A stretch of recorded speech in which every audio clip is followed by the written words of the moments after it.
Hey guys, nice to see you. Roll call. Who's in the chat room?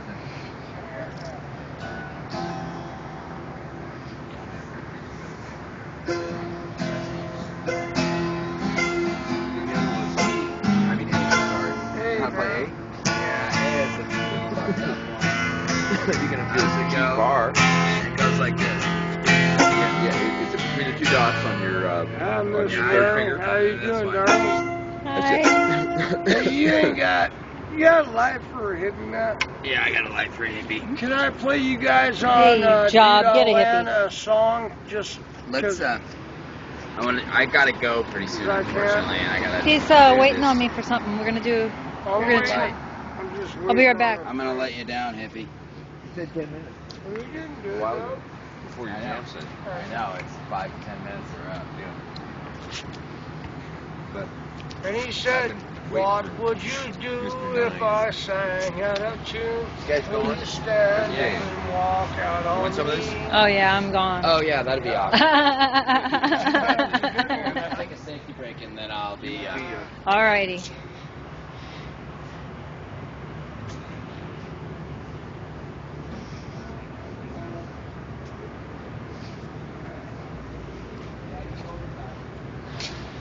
So, have you guys seen the new Vigil and how amazingly beautiful it is? I put a video up on YouTube just of this earlier.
I'm going to be able to pull some stills off of this. Somebody's really amazing at beautification.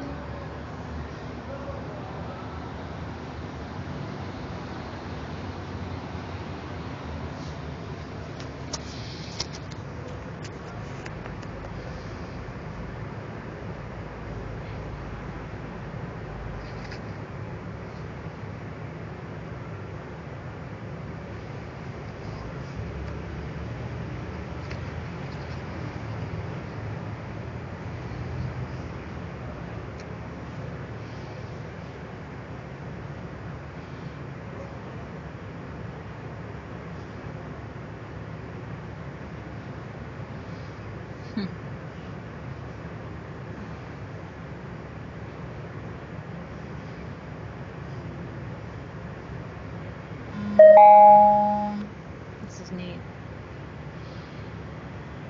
You can get a haircut, get a taco or a slice. Coffee, yes.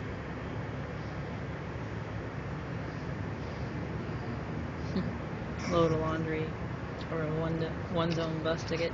Anyways, they're some participating. All right. Let's tell the story. All right.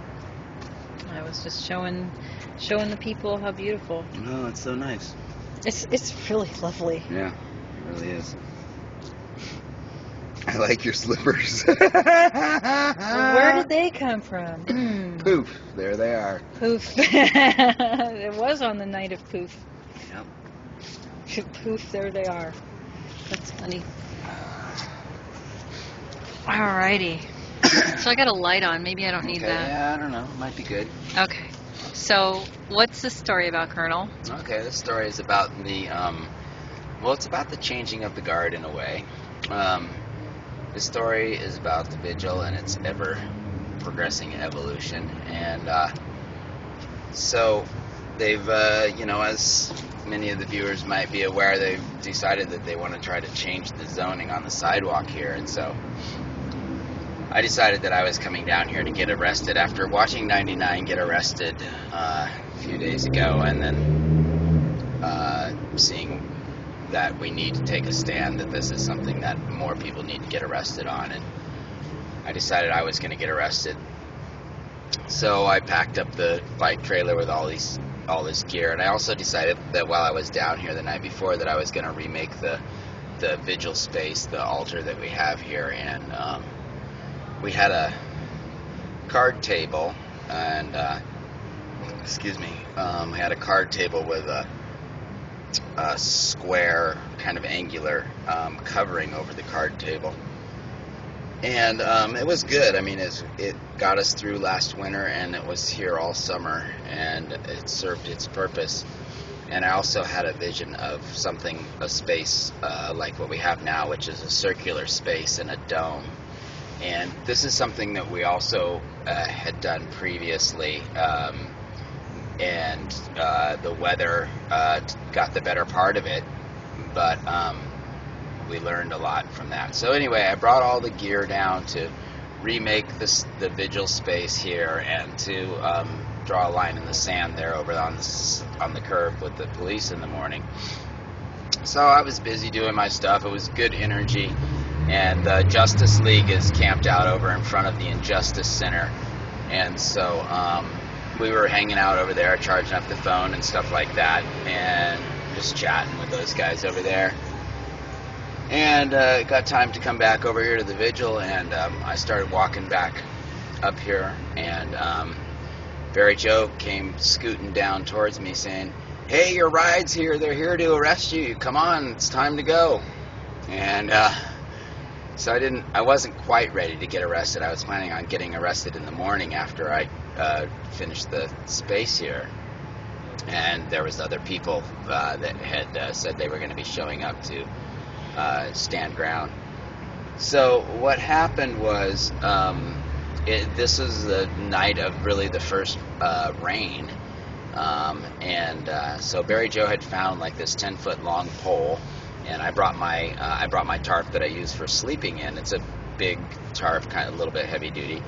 And so Barry Joe is a creative engineer, and we put the pole out like a boom.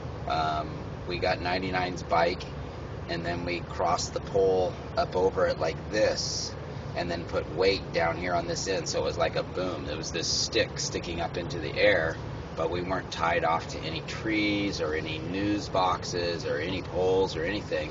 And then we took the tarp and stretched it over it, and then took brooms and all kinds of things and made this space. And it started raining pretty good. So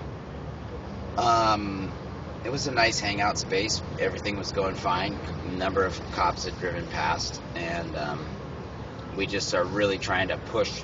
They're trying to push us off the sidewalk, and we're pushing back by setting up this quote-unquote structure there. So anyway, we had that quote-unquote structure up for about 2.5 hours, and it rained pretty hard during part of that time. And then about the time that the rain started letting up, that's when the cops showed up.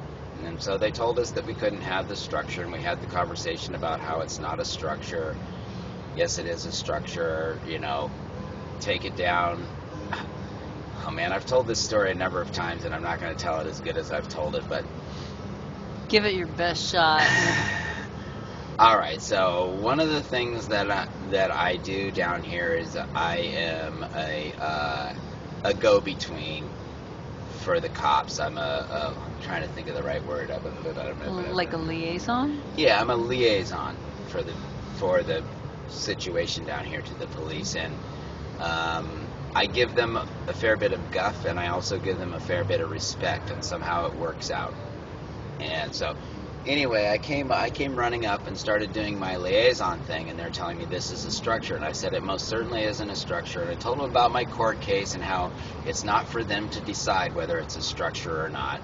That, you know, if they choose to, they can cite me for their accusation of a structure, but then I have to go down the street and argue the exact same court case with another judge. And so I was giving them a lot of guff, and there was a crowd of people around, because when the cops showed up, there were like 8 people underneath this tarp, and we were perking some coffee. They showed up and wanted to know what was going on. It's people hanging out around a little candle and brewing coffee, and they were kind of amazed at the situation. So they said that the thing had to come down. Well, we had some good conversations.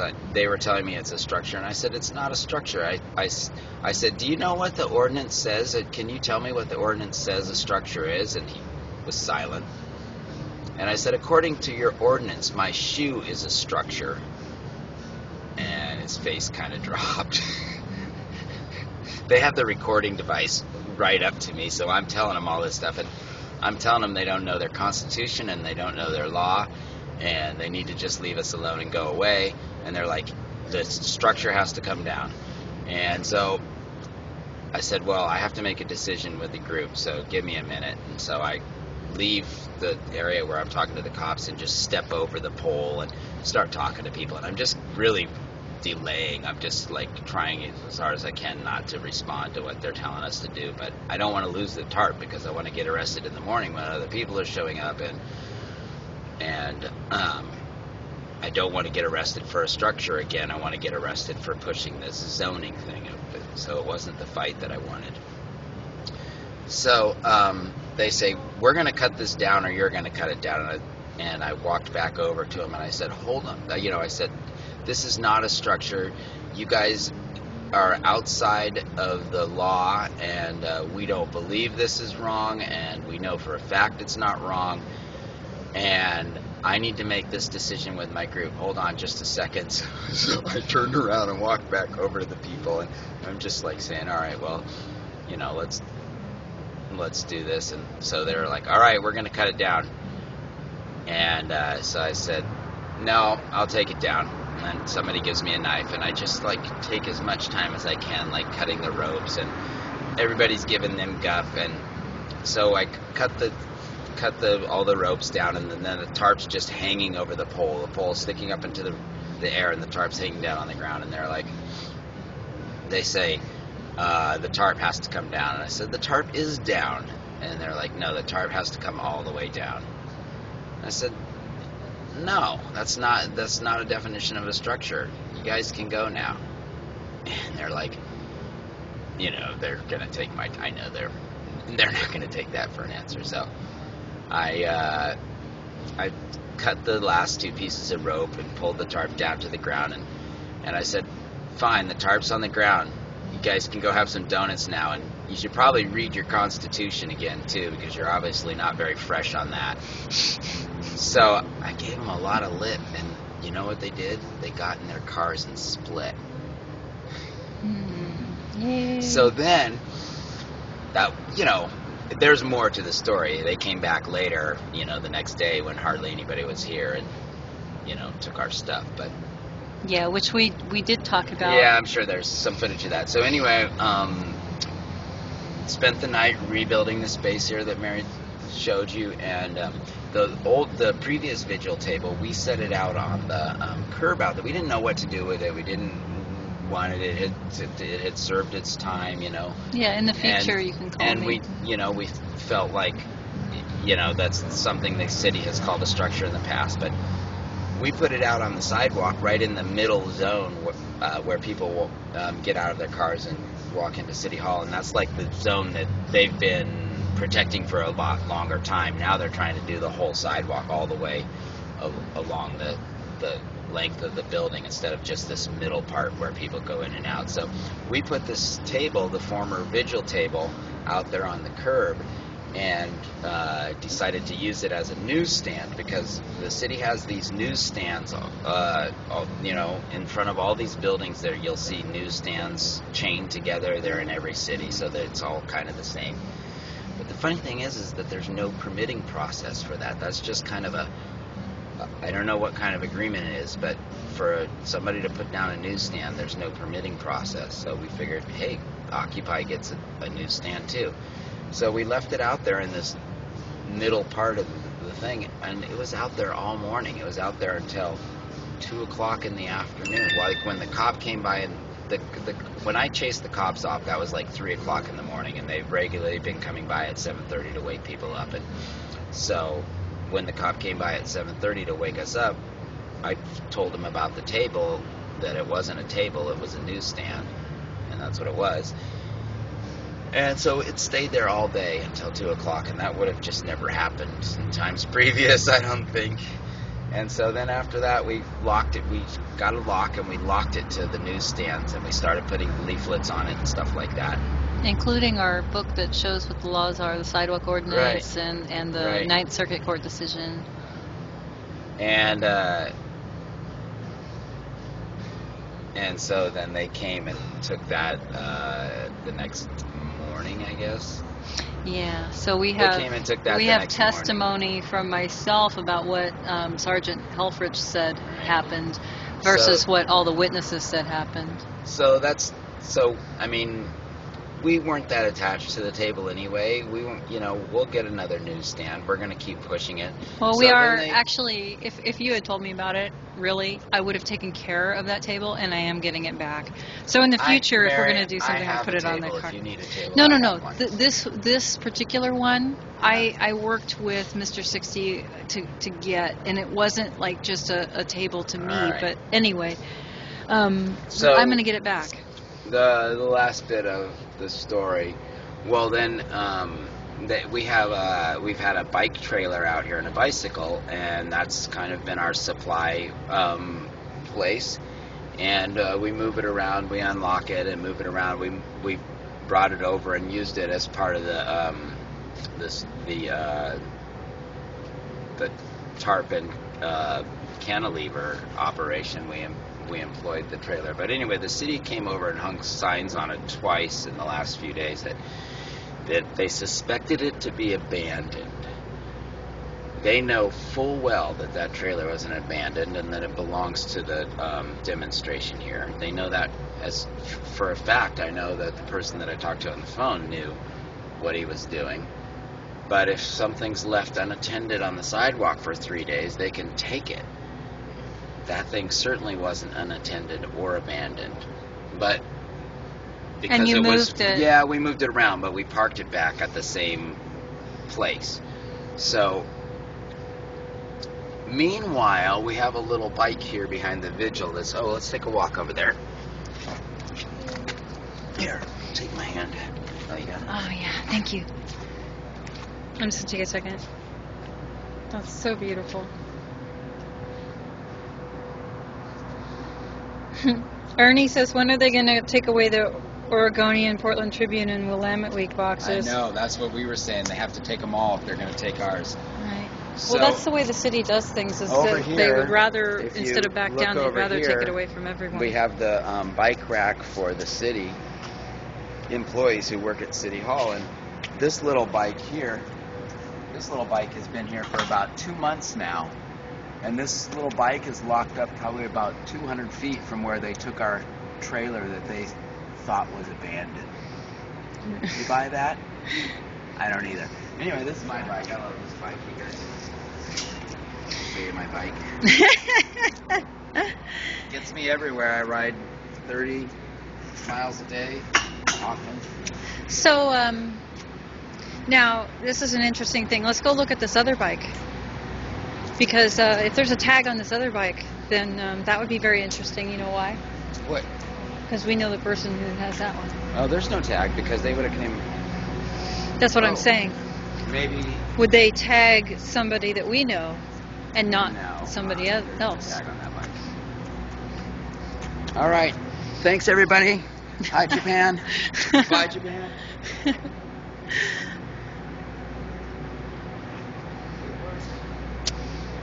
Good. No tag. So I guess it's just the trailer. And So I got a message from Colonel. I won't repeat what it said, but it was really funny. And he said, you know, we got to get another box out. So I called Moonjin, who had him at his house. And there it is, locked to the bike rack. Injustice anywhere is a threat to justice everywhere. Martin Luther King Jr.